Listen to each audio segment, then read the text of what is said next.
Symbolism and black magic have long been connected through dark sorcery, witchcraft, magics that go back spanning centuries. Greetings, ladies and gentlemen. I'm Michael Hyson. Welcome to the channel.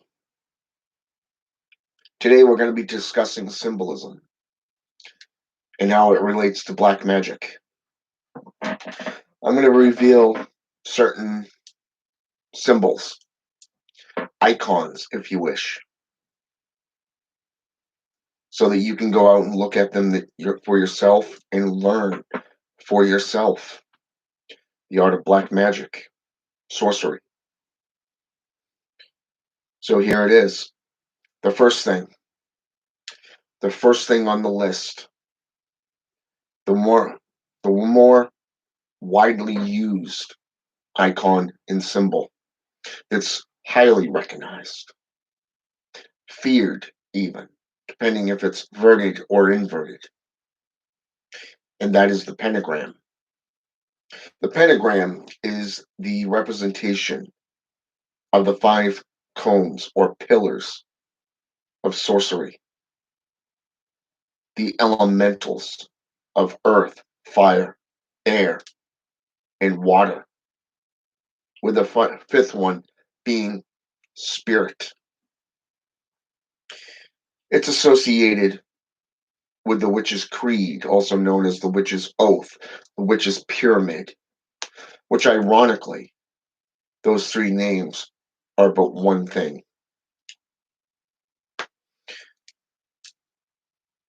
Let's look at it from a verted perspective, shall we?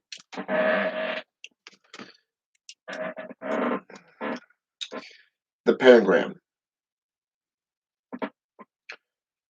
verted, the tip or the point facing up, is the representation of the heaven, the celestial body, the light. Look at paganism and Wiccan practices, and how they utilize their pentagram just like this. It's all about healing. It's about nature. It's about the balance and the harmony of the god and the goddess. If it harms none, then do as ye wish. Aleister Crowley. The threefold law of return, karma. They fear it so much, but yet they don't take into consideration that it didn't come into existence until 1974. 1974.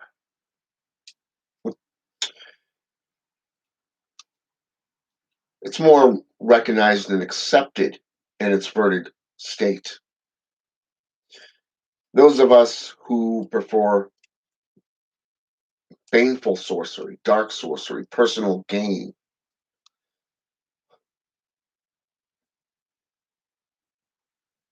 the point facing down towards the hell, to damnation, personal power, defiancy, the horns thrusting upward.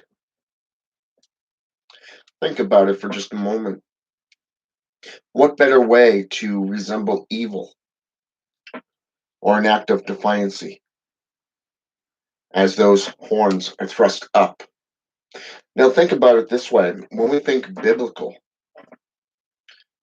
what's that one line that says, Christians always use it? I will have the bruised heel, but you're going to have the bruised head, for I step on the serpent's head, right? The head of the serpent thrusting upward in defiance. It's that whole background of it, right? But think about this.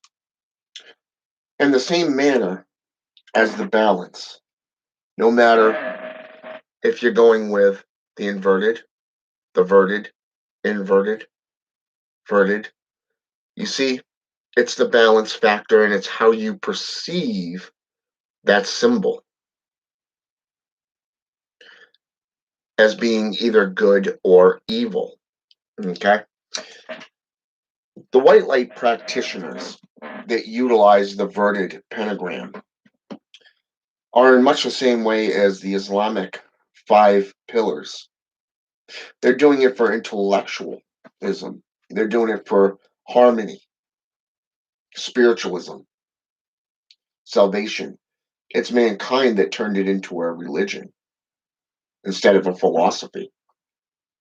I mean, even the Quran was originally a philosophy put forth by a man by the name of Muhammad to literally live a peaceful life, to understand where others are coming from. But yet now it's about holy wars. It's about right and wrong. It's about good versus evil. It's no longer about the mastering of the pillars, the triangle of power, the cone of power, the symbolism. The pentagram represents the five elements, but also the oath of the witch, the sorcerer and sorceress. And if you take those points and you fold them up, you end up with a pentagram, a geometric shape yet again. And what's ironic about this is that when you look at that cone of power, you're still dealing with the five elements, the five pillars that you, as the adept, the neophyte even, has to master throughout your career as a sorcerer. Doesn't matter if you're a mage or a sage, a witch or warlock. Titles come and go. You earn your rank, you earn your title through the gnosis that you master. But it's only your perception of what's good and what's evil that limits your thought. But here's another kicker. Let's go into the Baphomet. Baphomet is a demon. He's known as the guardian of the underworld. Became widely recognized through Eliphas Levi and really became publicized within the Satanic Bible by Antoine Zander LaVey.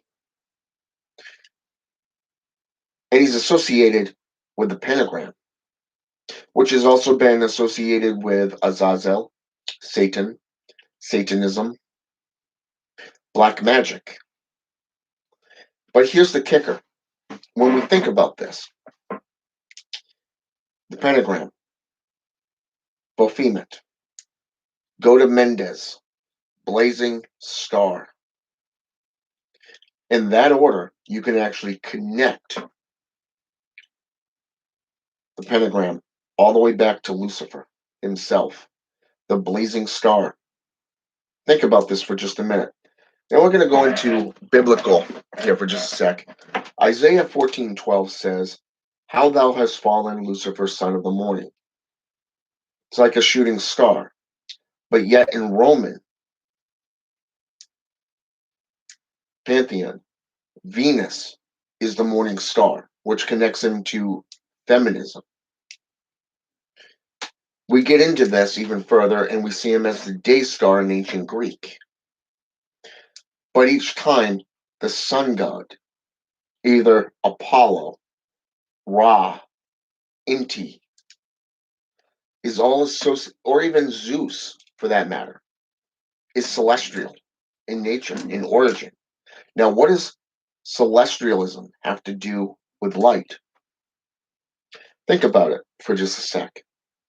It's associated with it because of the knowledge that it possesses,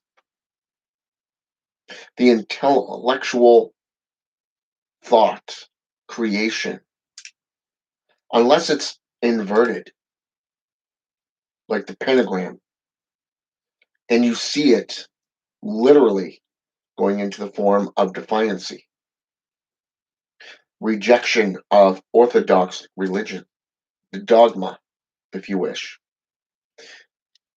But going even further into this, we also see how it's related to the serpent. The serpent is a being who is feared. It's venomous. It can create life or it can take life, depending on its nature. You back a serpent into a corner and it's going to strike. But if you give it room to go its own way, it will leave you in peace. Think about that for just a minute. Samael is known as the venom of God in angelology and demonology. He's a destroyer, a destruction agent. Not like he's different from that of, say, Abaddon or Azrael, the angel of death. But he's right up there with power. Probably why he's associated with Lilith, Adam's first wife. But the serpent has played an image within just about every culture.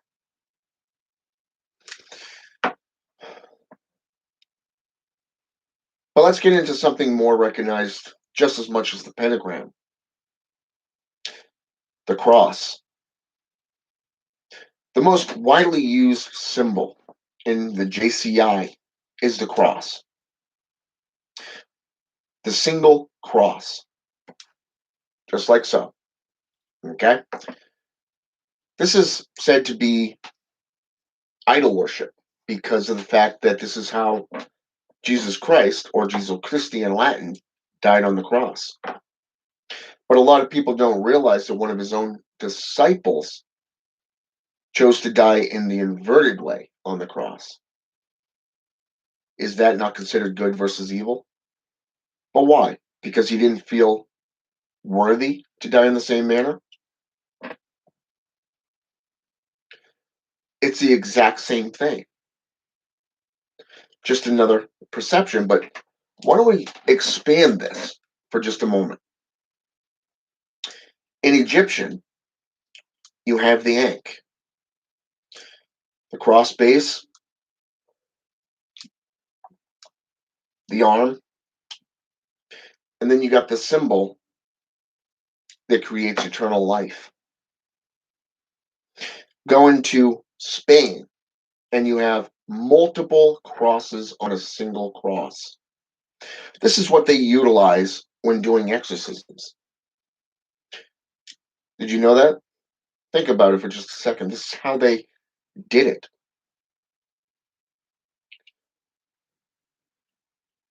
They used that in the Spanish tradition because they believed so heartily, much in the same way as Constantine. Power is in the cross. Blood is in the cross. Hell, they made an entire religion based off the cross. But what about the equal armed cross from Celtic, ancient Gaelic traditions? The equal armed cross with a circle around it represents the sun in alchemy. But yet, a lot of people don't realize that. They think it's just a symbol. Today, about 50 to 70% of the world believes it's a Christian based creation. Unless you go all the way back into, say, ancient Sumerian, ancient Sumar, and you have what is known as the double armed cross. It is the oldest representation of the cross to date. The smaller bar represents the gateway or the portal to either damn your soul or to save it. The reanimation, the alchemical sequence for manifestation and change, the evolution, ascension and descension. But yet you also have good or light versus evil and hell. You have the four elements. And again, the witch's oath. All of this plays into effect with one symbol, a double-armed cross. Blood has literally played an account within history and black magic as a symbol of life and death. This symbol has been used in everything from voodoo, Quimbanda, Pero Mayambi, Kimbiza, shamanism, and yes, even witchcraft. It doesn't matter if you're a hexa, an aji, a strega, a warlock, a wizard. It has played an effect in your sorcery. Black magic surrounds blood. Blood has been associated with blood sorcery, bloodletting, vampirism, and even to modern day, where you can literally be clinically diagnosed as a cutter. But yet, to the psychological world, the logical world, who knows nothing of black magic, and the potency of how it can empower and enrich your sorcery in general, sees it more as a mental illness. They view it as nothing more than, say, schizophrenia, a mood disorder, depression, a method utilized to control your own pain without realizing that bloodletting has been associated with lycanthropy. It has been associated with vampirism, now associated with gothcraft within goth practices. Just you look at Raven Digitalis's work, gothcraft. He did about 3/4 of the way through the book, he diagnoses at least a half a dozen to a dozen different types of goth practice. Vampirism being one of them. But yet, through necromancy, chiromancy, blood has played a huge part in it, going back over 1,000 years. 500 years ago, vampirism and blood sorcery was introduced to necromancy to stave off that negative off energy, that death essence that decays the practitioner, causing excruciating pain over time. And it's said to stave it off for a while. Think about that for just a moment. It staves it off for a little while, meaning that it's not a cure for necromantic death essence. It's because they didn't understand at the time that you have to manifest and how should I say this? Mortify your own body, become part of the undead. Dante Abiel spoke of this. Necromancers, going back 1,000 years, 2,000 years even, have spoken on this. You go into the German word, Lich, Leech, Lieche, or Gleech, spelled the same way except for with a GL. And you're going to see how it resembles death, a corpse. It is the first step in becoming a necromancer. Ironic, isn't it? But yet, even in Christianity and the JCI, blood is associated with their god.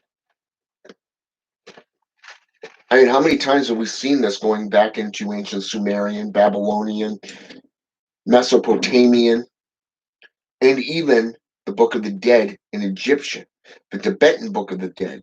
We go into Welsh and we see it yet again, the same resurrection powers through the blood. We see it time and time and again in cultures far older than Christianity. The stories, the mythos, and then we get into bones. Bones play a huge part in occultism. The human skull in itself is the gateway. It is a direct link to the spirit that you're working with. Consider it a familiar. More so, it is a representation of death itself, and it is a portal, a gateway between this world and the next, the spiritual realm. And if you're into demonology, you can utilize it in the same manner and link it to the underworld, to link it to anything from angels to spirits, the disincarnate, and most importantly, demons, through invocation and evocation. All the major grimoires going back 1,000 years have spoken upon this. Eliphas Levi, Edward Arthur White, Francis Barrett, even a even the Red Book of Appin, the Munich manuscripts shows you what you can do with bones and blood and symbolism. There's even been secret societies created utilizing the skull and crossbones. Hell, most of the United States presidents are said to come from the Skull and Bones secret society. Think about that for a minute. This type of thing has gone all the way back to the 18th century. 18th century. Abraham Lincoln, the Hellfire Club, all the way fucking forward. Think about that. How all this symbolism plays into black magic. It's not just baneful sorceries like hexes and curses, where you do take a canning jar, put bones in it. You take, say for an example, railroad spikes. You know, the iron from the railroad spikes, the rusty railroad spike, or rusty nails, and you fill it with a corrosive agent. Mix in graveyard dirt, gopher dust, sulfur, brimstone dust. Okay, and you mix all this stuff together, and you use, like, say, an emblem, a photo, a lock of hair, saliva, blood, sperm, or fluids themselves, and you're gonna have one hell of a curse linked to an individual, a victim. Okay, it's not just there. You also get into herbalism, and you can mix it together and make a consecrated foundation. There's so much involved in just these ones that I just named off that you would be surprised how far back it really goes.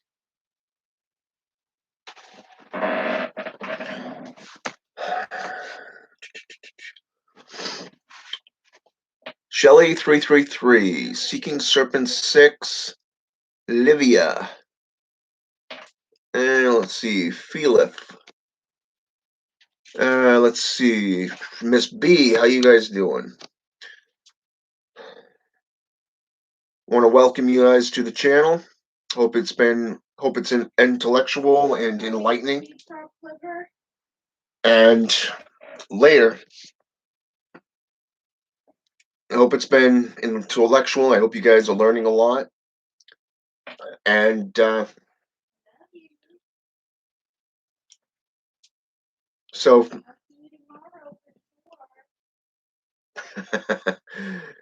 And my better half's talking to our son. He's out at grandma's house. So I hope you guys are all loving this channel and liking Dark Sorcery in general. You know, all of us work hard to bring things to you that are authentic and historic, but also accurate practices. Not just personal, but more publicized from what we're practicing and everything. But one thing I want to talk about while I've got you here is when you get into necromancy, you're going to see chiromantic practices, the rejuvenation of corpses, and you're going to see that of conjurations. Okay, everything going all the way back to the Grand Grim War literally speaks of this. Working with spirits, working with demons. I've got friends in South Africa that literally work with spirits. That's all they work with is spirits, and they learn a lot from them. I've got friends who are necromancers in South America that literally work with demons and angels, jinn even. Okay, I've got friends all over the world that are necromancers and Satanists, dark sorcerers and witches, warlocks. We all bring something to the table. And when you get going within your own path workings, your own root workings of what speaks to you, you're going to see the changes going on within a physical manifestation, not only inside you, but also in your day to day activities, your thought forms. Your own studies are going to enlighten you and empower your sorcery. So, with that said, whatever path you choose, learn the history. Don't accept things at face value. All right? Have a good day, and until next time.